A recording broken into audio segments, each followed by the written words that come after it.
Hey guys. So Andrés and I took our first trip together out of the country in 2019, before the COVID pandemic. So this takes place in the before times when life felt a little bit more normal. So that's why this episode, these two episodes, are incredibly important to us. Much love to all of the friends we made in Jerusalem. Hope you're all safe. This one's for you, and for you, and you, and you. Welcome to the show. Look at the title of this file. Oh dear. Oh Jesus.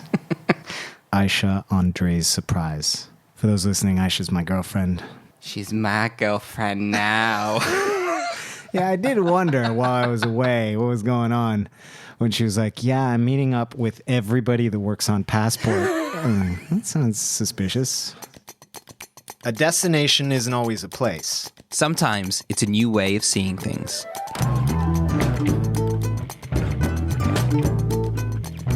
I'm Neil Innes. And I'm Andrés Bartos. From Frequency Machine, this is Passport. Your ticket to everywhere.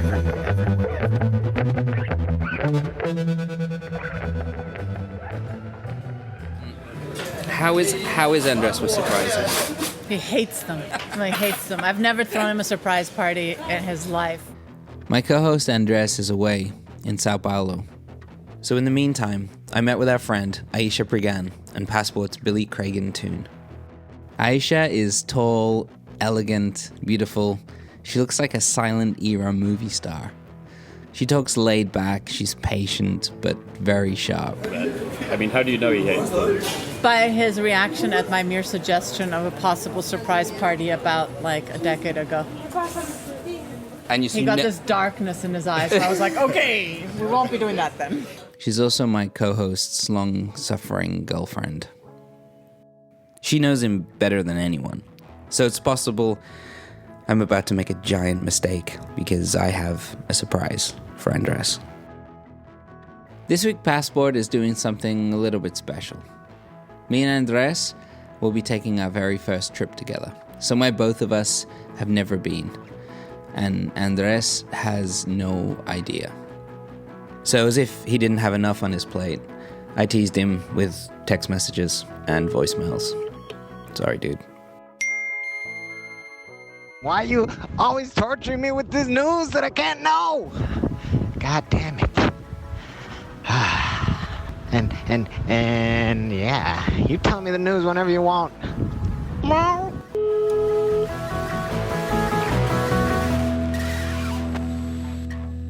Yeah, it's been pretty relentless. Well, welcome back, man. Listen, we've never been anywhere out of Spain together. No. So, we're going to go to Israel. Holy shit. Can I curse? I forget if I can curse or not. You can curse. Wow, why Israel? We're going to fly to Tel Aviv. Okay. We're going to drive to Jerusalem. Okay. Are we going to do fake kidnappings or something like that? Because I'm going to lose my mind. I will murder you. I wouldn't have done that to you. I knew. Aisha had told me before about the darkness in the eye surprise times.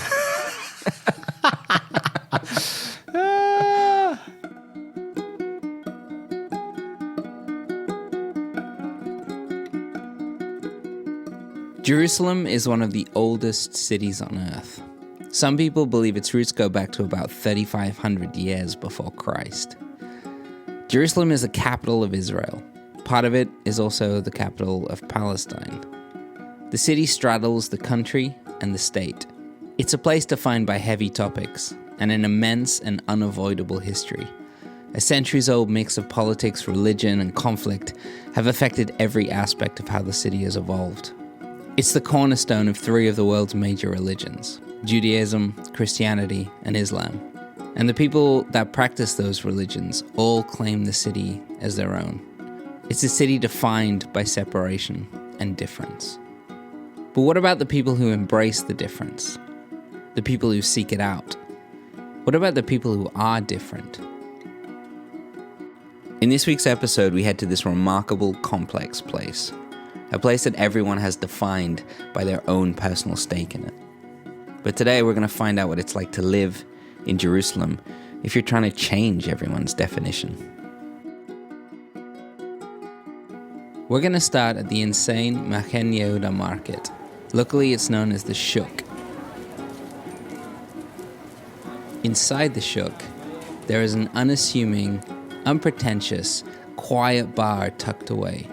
A place to forget your troubles in the middle of one of the most sense-overloading hubs of the city. That's where our story starts.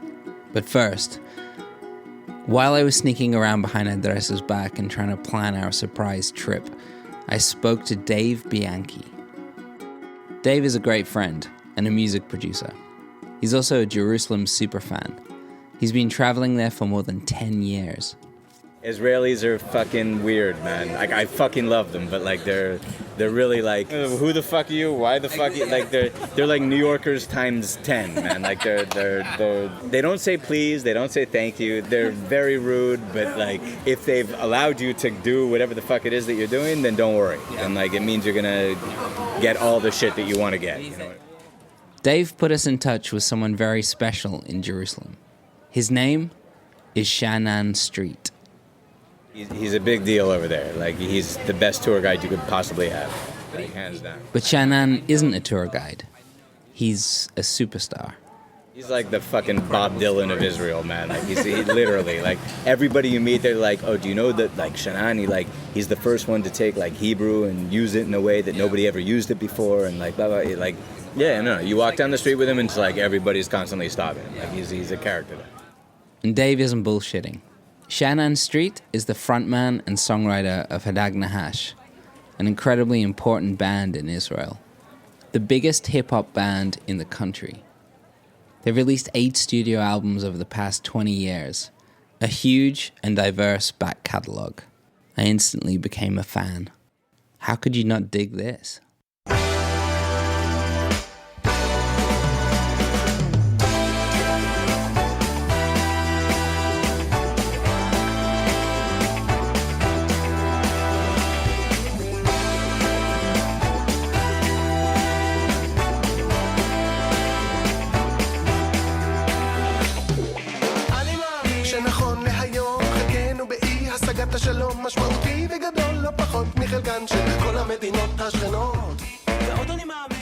This song is about the perils of racism and the corruption of money.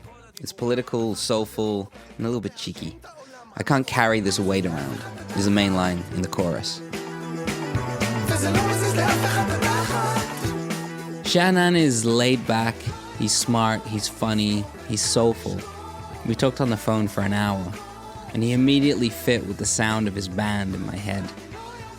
That tiny bar that changed the market and the neighborhood, Sha'anan owns it with his business partner, Ellie.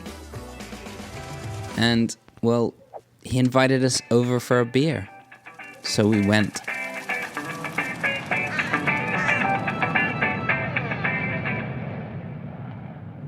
Wow. It's very exciting. There is, like, one of my kind of weaknesses are Israeli women. So I'm just, that might be a problem. But it's not like I throw myself. It's more like I become speechless. They're going to laugh a lot, basically. That's what's going to happen. We landed in Tel Aviv. We had an hour drive to Jerusalem. And with all these expectations about what the city was, expectations based on everything you see in the news, and we could tell almost immediately that we'd gotten a whole lot of things wrong. Just months before our trip, various terrorist organizations had fired more than 600 rockets into Israel. Oddly, we both felt rather calm. The sun was rising over fields and fields of cotton and green. One of those huge, huge orange suns that you thought only existed in sci-fi films. Was this the Middle East? Wow. So we just arrived in Israel. We arrived at 5 a.m. This crazy landscape of freeways, mist and layers of mountains. Not what I was picturing at all. And yeah, super green. Yeah, pine trees. Cotton fields. Yeah, cotton fields. Yeah. It's beautiful. Very pretty.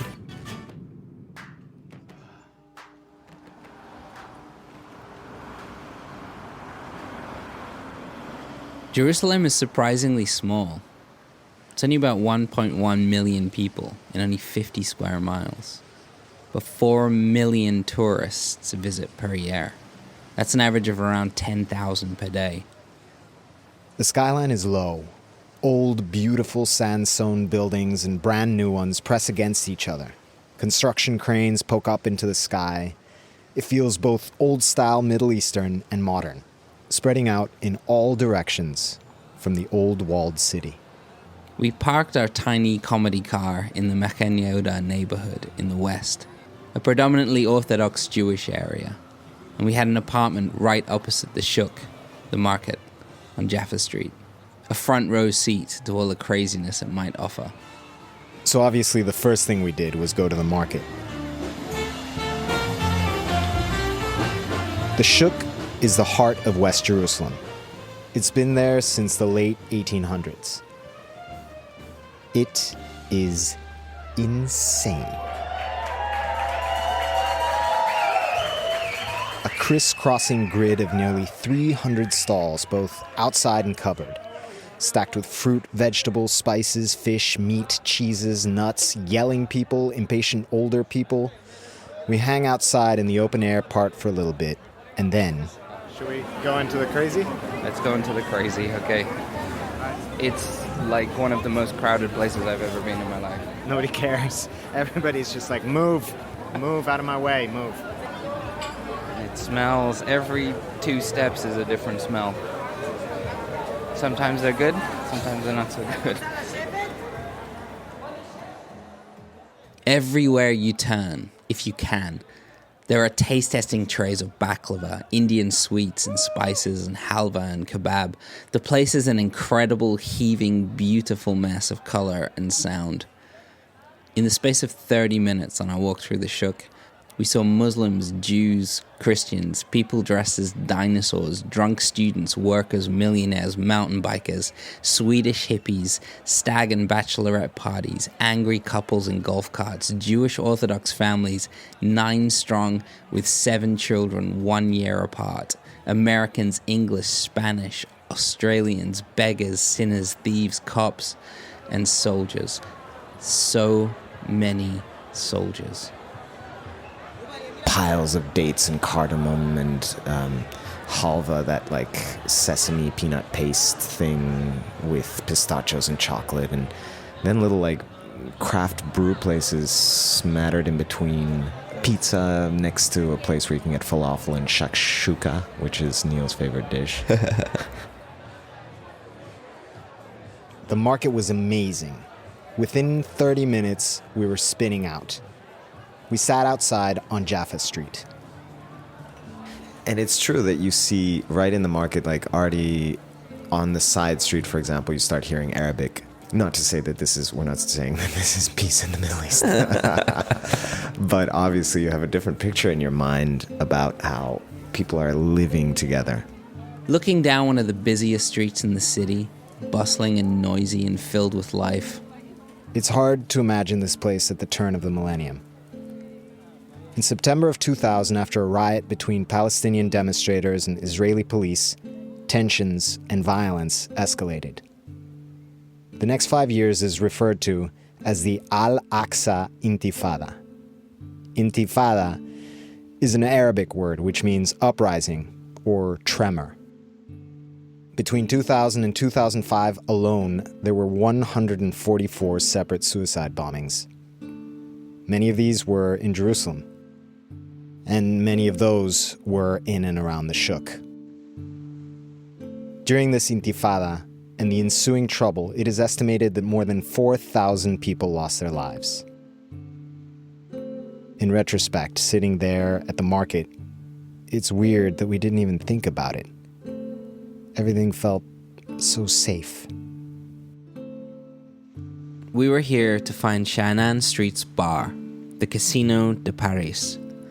It's one of the places that kick-started a new kind of insanity in the market, but also a place which tried to shed trouble and politics and just be with no strings attached, if that's even possible in Jerusalem. At 2 p.m., after 7 hours of walking the city, our brains full, we crashed. A quick power nap before we started on the beers. Then, as soon as we wake, it's off to Sha'anan's bar to get the feel for the nightlife of the Shuk. That's good.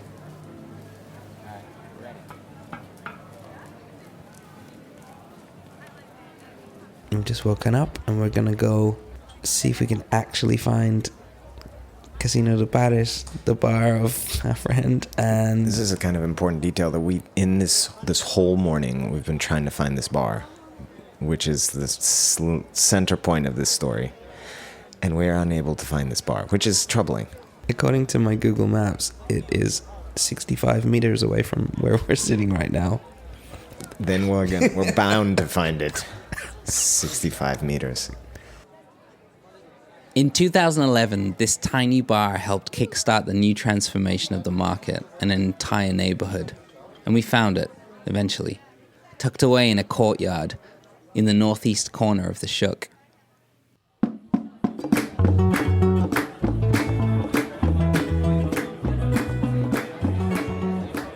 It's a pretty area with a lot of outdoor seating, a garden, and a multinational crowd. Red and blue light mixes with bare features and white walls. The cocktail menu is extensive and inventive, with drinks named after Israeli politicians and people. They serve pizzas, pickles, and smoked fish plates. It's charming and quiet for where it is. We grabbed a Palestinian draft beer and soaked up the atmosphere. A little oasis in the corner of the chaos. Sha'anan was out of town with his band, but he had a friend put us on the guest list for a concert in an old building in the parking lot of the market. He's put us on the guest list for Allianz House party tonight. Where's that? I don't know. Oh. Yeah. Oh, God. We're really doing this? We can do it. Oh, God. That's what we're here for. Come on, we'll sleep later. Sounds like a plan. When in Jerusalem. Oh, my God.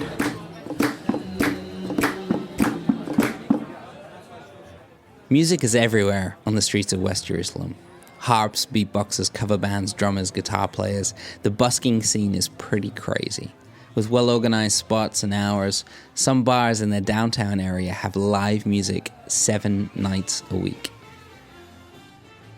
It's 11 p.m. In the Shuk, the music is pumping. The place has changed.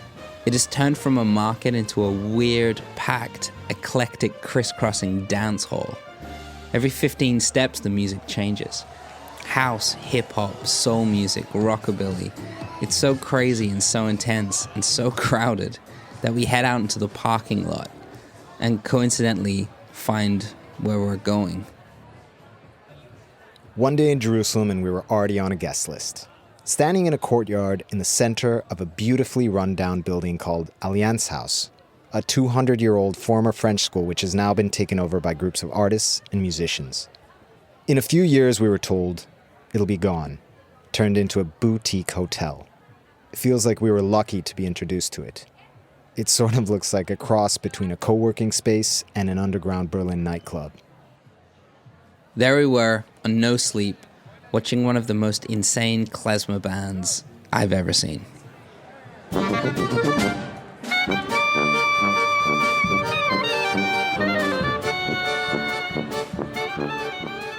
A swirling, repetitive, traditional Eastern European sound.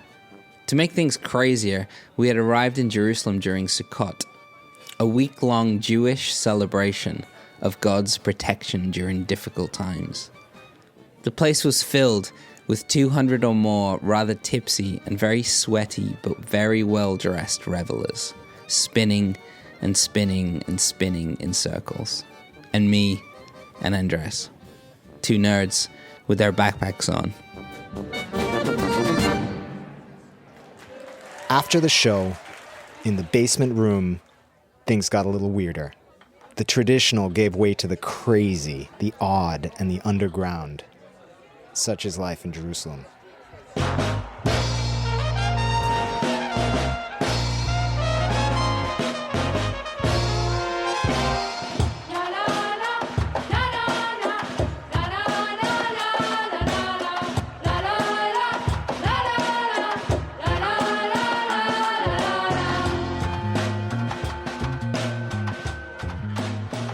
This is El Khat.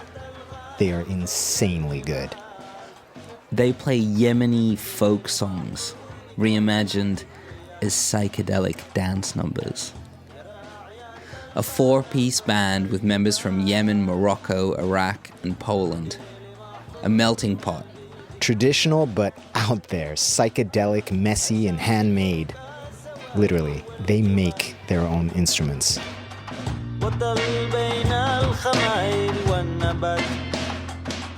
Sha'anan's friend had unknowingly, perhaps, put us on a guest list for a band who encapsulates an open, inclusive, shape-shifting DIY spirit that we would come to realize defines the cultural scene here.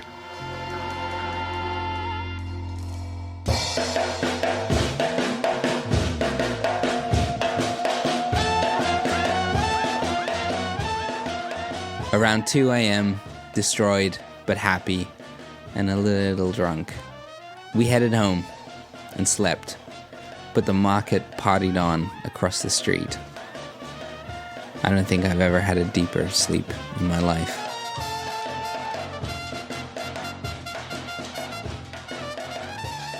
After the break, the best kebab in Jerusalem, a run-in with some troublemakers, and a brand new map of the city. See you in a bit.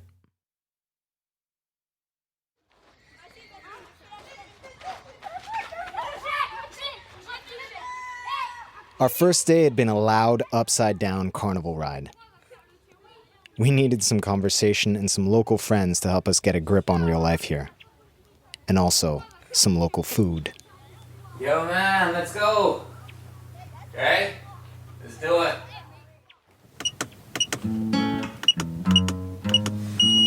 Yeah.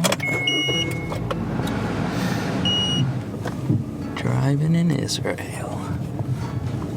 Oh. We're heading over to Sha'anan's house to try the city's best kebab. Platter of the 3 best butchers in the city. Because apparently they had a little bit of beef. No pun intended. That was totally intended. On which was the best. So Sha'anan is going to cook for us. God, there's not a car on the road. Amazing, man. Oh, there is still speed bumps though. Oh shit, I was supposed to take that road. Oh. Oh,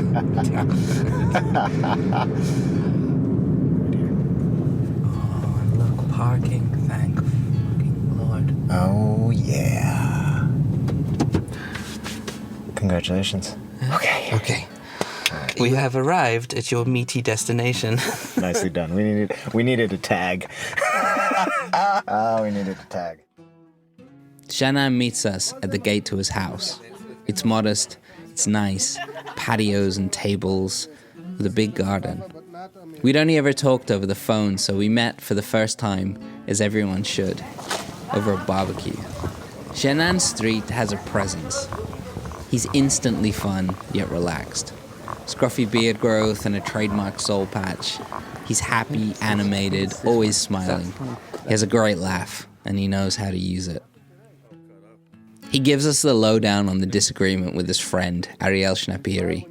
That has led us to this kebab off. I called Ariel Schnapiri a few days ago. I said, listen, we have to finally decide which is the best kebab. And we decided to bring about half kilo from each of our favorite butchers, and today it's going to be decided. But it's going to be, I'm not going to say it on air because I have to stay on good terms with all of the butchers, you know, it's important. Hi. Hi. Kebab in Israel is a staple. It's poured over and argued about daily. The way New Yorkers talk about pizza. Ground beef and lamb, usually, cooked over flame, with pita and hummus. Wow. Wow. Ramsey. How hungry are you? Very. The cooking begins, and it seems like it won't ever end. Schnapiri arrives with some other friends. Sha'anan's wife, Bali, thinks this is a terrible Except for idea. choosing the best kebab is so stupid. Like, how can you do that?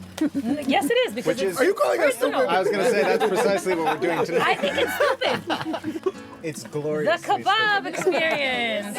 gloriously stupid. Yes, it That's is. me. I like that. Yeah. Glorious. Like a Greek Everybody chorus. is right. Yeah, it doesn't have the. No, lo está ahí. And this is Doesn't the have one- the herbs, And it this doesn't have the guy, sauce. I think was voted the best kebab in the world. This is the Newsweek, motherfucker. Yeah.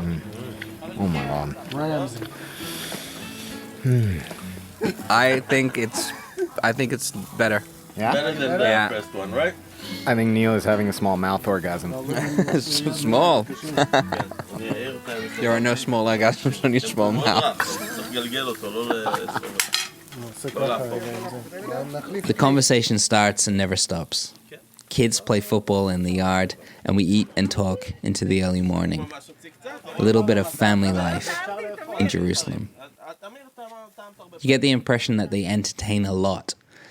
But inside, Bali tells us about how she and Sha'anan lived for 18 years in the market. Through the bombings, the Antifada, and the changes. So we were there in the bombings. We used to hear like crazy things in the middle of the night, and you know, bottles hitting the road, and people screaming, and people. And our neighbor was a drug addict. It was like the whole neighborhood was like a lot of drug addicts. It was a whole street of prostitutes. It was very very poor. And then I don't know how it happened. There are a few people who claim that they did it. That it's like there's this like the community center. That they made it successful. Yeah, I guess. And then I met Sha'anan, and he lived in the market. Maybe that's what I liked about him. And then we didn't move for 17 years. We stayed in the same house. Yeah. But you've seen the market change. Yeah, drastically. From like the poorest, most dirty place in the world to this like posh place where tourists with you know like Madonna neck mics kind of things, and they're like, there was one group in front of our house with this like mic thing, and the woman's like, and this is where Sha'anan Streett lives. I'm like, oh fuck you guys! And then we moved like to the fourth. lived before he got arrested for murdering you, motherfucker.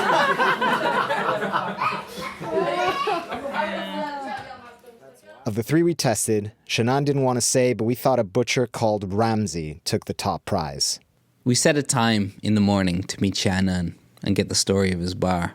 We needed to know if it really did kickstart the new market. Out of the depths and into this bustling nightlife destination. But not tonight. Tonight we're too full of meat. We said goodbye and headed back to the car. And then, crazy. So Neil, what just happened? We just got chased by dogs to the car. We got circled by 3 dogs. They were nipping at Neil's ankles. Oh, my sock. Oh, my sock. One by one. Hey, these Gentiles smell like meat.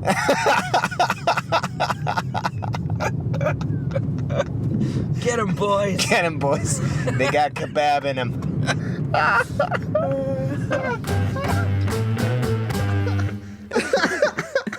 It still makes me laugh. Because I can see you stiffen up. And he had it out for you, man. I could see him nipping. And you would do these little kicks. Oh, God. It's Jerusalem. This conflict's never too far away. Oh, that was so funny.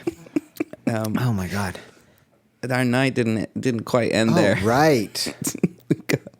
We parked and walked Jaffa Street, and we ended up getting roped into a circle of dancing Orthodox Jews. And I don't even know how it happened, but we're like a whirlpool. We were suddenly in there, just pulled in, moving very quickly in a carousel. Yeah. Just kind of catching the faces of all these people. There was I felt like way too young child for this situation. Who looked like he just wanted to die. He was not happy. He wanted to go home. And I was like, what are you guys celebrating? Like, is it Sukkot? He's like, no, we are celebrating life every day. Every day we celebrate life. More celebrating than needed for the situation. And for much longer by the look on the kids' faces. Two very important things on the trip happened that morning. So yeah, in the morning I dropped my phone in my own shit. Yeah, that was day 3. I was very tired. Yeah, I just dropped his phone in the toilet. Yeah, I was reading the news, I think, and it just slipped straight between my legs, just in there. It was really funny that the first thing that we bought from the market was a bag of Persian rice. Yeah, it was a very good rice selection. And there was a discussion about what's the best rice to dry out an iPhone. I think you made me Google it before we went. And it worked. It did. I still have the phone. It still works.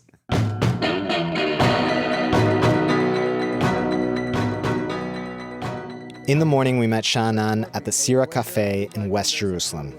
Great coffee and shakshuka, a dish of tomato and red pepper sauce with cumin and paprika and cayenne, and eggs poached on top. The company also owns the pub across the street. Both are worth checking out if you're in town, by the way. They are staples of West Jerusalem. It's on Ben Sira Street. Sha'anan is wearing shades and a baseball cap, but every once in a while, a fan sees through them and stops to say hello. He's obviously having fun in life. He's never anything but happy and friendly, even with his fans. So we asked him about fun and Jerusalem. Is it harder to have fun in a place which is so inherently serious? I've always had fun here, but it's not considered one of Jerusalem's top... exports. Yeah. This is where you come to get religious. It doesn't matter what faith you come from. But in my opinion, all throughout history, there have been super religious people, but there always has to have been people that said, fuck this bullshit. Let's go get pissed. Spoken like a true barman. So where does the market sit then, historically? Then? The market is the heart of West Jerusalem, in center West Jerusalem. I think it's been around since, like the late 1800s, maybe the early 1900s. But everybody knew the market. It was also like an old school, but very cool style of shopping.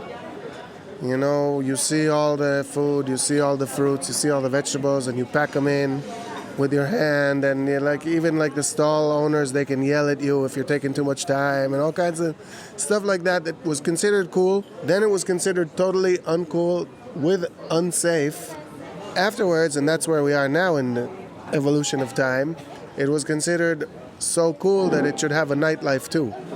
Because the nightlife phenomenon in the market, in the Machane Yehuda market, is relatively new. I mean, it's about 10 years old. Exactly when Sha'anan opened the Casino de Paris, his bar. Our bar was the first one in that area of the market, and now, I mean, you guys walk down, every other store is a bar. It's gotten to a point that the original stall owners, they're like, yeah, this isn't the market anymore. To me, it made perfect sense, though. Like, if this place is so busy during the day, why can't it be busy at night? Because there was nothing at night. Nothing legal, anyway. Sha'anan doesn't see himself as special for being one of the first. He's just kind of always been that guy. I have a part in it, but I also think, like, if it wasn't me, it'd be someone. Same with rap in Hebrew. Same with gentrification of a neighborhood, you know? Like, always, somehow I'm always the guy, you know the term, lying on the fence? Do you have that in English? Yeah, like at the forefront, so everybody can climb over them? Yeah, you're the guy, like, lying on the barbed wire, and then people climb over your face, and they go get through. You're the guy who looks at that barbed wire, it's like, we can get to the other side. No, look, it's right here. Psst, I'll do it. This is weird, because it's like tooting my own horn. But when I went to live in the neighborhood, there weren't very many young people living in the neighborhood. Like the artist types or whatever. I didn't know I was an artist type, but like the artist types. And when I started rapping in Hebrew, there wasn't very much rap in Hebrew. And it's the same with opening that bar over there, because look what happened now. Though, in a sense, like Snapiri, my friend, he says it's my fault. That there's the madness in the market, it's my fault. It's all my fault. You're an instigator, man. Like, he means it in a bad way. It's like, you ruined. It got out of hand, and it's all your fault. So the market has gone through some tough times, and Sha'anan and Bali went through some tough times living there. Was it on edge to go there? Like, was it a dangerous place? Not yet. It wasn't yet the place to be. But what I found there was an enormous apartment, very fucking run down. I mean, to a point where when it would rain in the dining room and we had pots all over the dining room floor, and it would be like a symphony. Beep, boop, boop, boop, beep, beep, beep, boop, boop. The room in the back, my roommate shared it with pigeons. These are my flatmates, Chirpy, Clucky. One time, the extreme right was hanging up illegal posters in the neighborhood, like death to the Arabs or some shit like that. My roommate and I started peeling these posters. They were hanging and we were peeling, and they saw us. Extremists tend to like fraction. So another member of the extreme psychotic right came, and he was actually pissed at the guy hanging the posters. And he took out a muchacho, nunchuck, and he started threatening that other guy. And then me and my roommate, we realized maybe we should get the fuck out of there, and we did. Sha'anan tells stories with a smile and always finds a laugh, a punchline. Always. No matter how dark they get. When you're living in a place with a history like Jerusalem's, remembering dark times with humor seems like the only way to handle the day-to-day. Being a barman and a night owl made Sha'anan who he is. It feels like his personality is tied to the nightlife of the city. Always joking, always looking for fun. It's easy to see why the Casino de Paris is so important to him. After being in the neighborhood for so long, he wanted to leave his mark. A mark of fun, with nothing else attached. In Jerusalem, whenever you turn a stone, you find something with some sort of religious or archaeological significance that's bound to insult somebody who has a different opinion about the matter because he thinks that it's his ancestor. But you never find anything that's like just pure fun. And I figured, finally, I have a heritage in this town as well.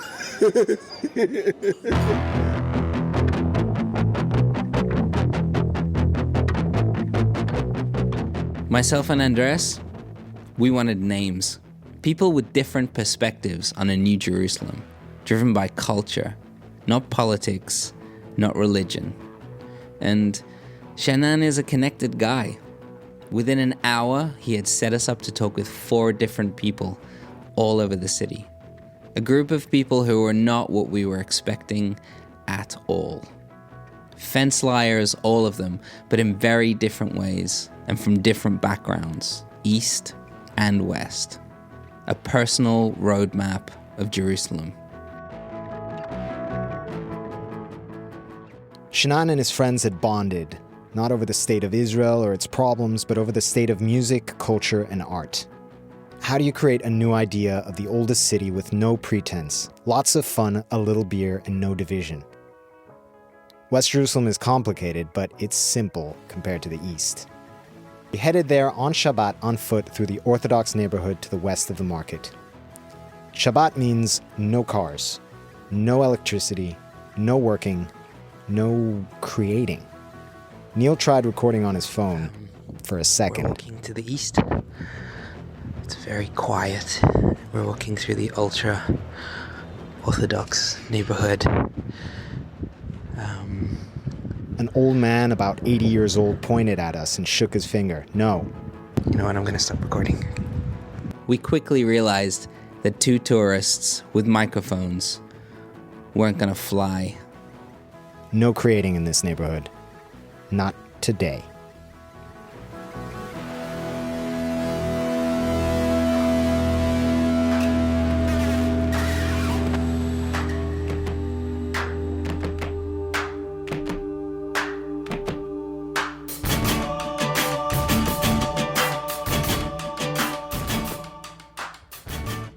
So each week on Passport, We tell you a new amazing story from a different country, in a different city, with a different perspective. The places we discover on each trip often help shape our stories. So if you loved this week's episode, here are our saved pins.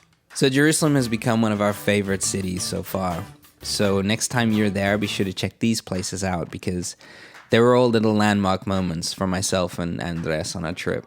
They helped us tell this story, a story that we kind of didn't know we were going to tell. Our first pin is Baroud, a bar and restaurant on a little square off Ben Sirah Street. Sha'anan took us there for some lunch after our interview. It has live music, serves Sephardic cuisine, and kind of has the feel of an Irish pub. Try the crispy cauliflower fried in lemon and garlic, or the amazing shepherd's pie with a pint of Guinness. Talk about blending cultures. Number 2 is the Austrian Hospice. It's the oldest guest house in the Holy City. It's filled with religious art and cake. But fun fact, the building still belongs to the Archbishop of Vienna. It's been this way since 1869. Also, if you head up onto the roof for a tiny little fee for a couple of shekels, you'll get some incredible views of East and Old Jerusalem. And it's a lot less crowded than most rooftop views in the old city. Secret. Number 3, Maskeka, a super cool triple threat bar, studio, and live space, which was one of our biggest surprises in the West. They have a live show on, sometimes 2, every night. Neil and I found ourselves the one evening watching Amso Peled, an artist that used TV static and the sounds of a real human body to make music. This is an eclectic place, and the food's really good too. We were trying to find a mix of old and new in Jerusalem, and our fourth saved pin combines both and puts it on your body. Razuk Ink is a family-run tattoo parlor near Jaffa Gate, which has been inking people for 700 years. So if you fancy a new tat, why not try one of the oldest parlors on earth? It's in the old city, near Jaffa Gate. Good things come in small packages, and Sirah Pub is maybe the smallest landmark bar in the city. This unflashy dive bar is populated by students and wise men and women alike, sitting together and putting the world to rights over a pint or two. Couldn't recommend it enough. That's the Sirah Pub, S-I-R-A. If you love Passport, please go to Apple Podcasts and rate and review the show. Give us 5 stars, and Sha'anan will send you a lifetime supply of kebab. We'll see you next week with part 2 of our epic Jerusalem adventure. Things get a little hairy. You know, Jerusalem, baby.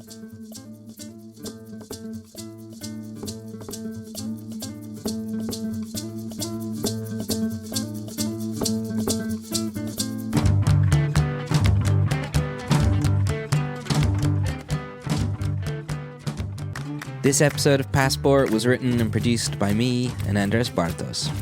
Huge thanks to Aisha Pragan, Dave Bianchi, Sha'anan Streett and his family, Ariel Schnapiri, and everybody at Allianz House. We'll put some links to these amazing people and places and their work in the show notes. All of the music on this episode was created by our good friend and musical overlord, Nicholas Turner. Additional stuff by El Cat and Hadag Nahash. You can pick their records up wherever you get records. The show is mixed and mastered by Julian Kwasniewski. Stacy Book, Dominic Ferrari, and Avi Glijansky are our incredibly thorough customs officials. They also executive produce the show, which is hosted by myself and my meaty hero, Andrés Bartos. We'll see you in the same place.